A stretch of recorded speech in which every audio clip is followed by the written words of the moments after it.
Esox Luursil on tulnud välja sellised lahedad tuulehaugi rakendused ja näitan kohe, kuidas neid siduda, millised nad välja näevad.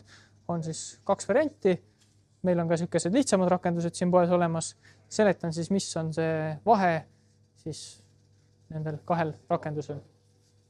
Kuidas seda siia trutale ka ette panna.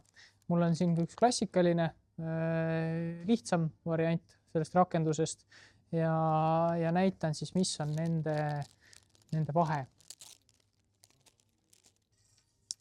Selle rakenduse puhul on siis siukene asi, et konks on eraldi liini peal ja lant tuleb siia kõrvale.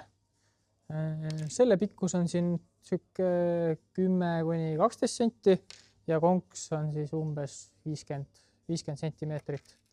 Siin on meil siis üks Henry seotud rakendus ka, mis on siukene vähe kiiremini valmistatud ja lihtsam variant. Selle saad siis kinnitada kohe omale landile sappa ja siin ei ole mingisuguseid pöörlaid ja asju vahel, see on umbes 40 sentimeetrit pikk. Aga mis need pöörlad annavad, on lihtsalt see, et siin on siis veel laagritega pöörlad, mis teevad selle asja selles mõttes nagu mugavamaks, et see väldib sul seda, et kogu see floro, siis, mis seda konksu siin nagu ühendab, et see väga hullusti nagu krussi läheks. Aga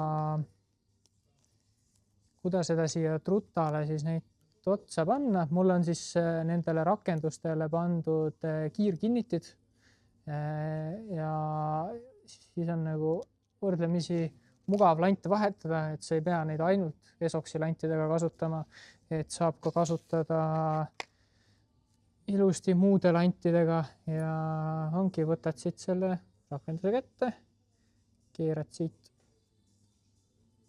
lupstida siia otsa ja ongi lant ja konks jookseb siin sabas niimoodi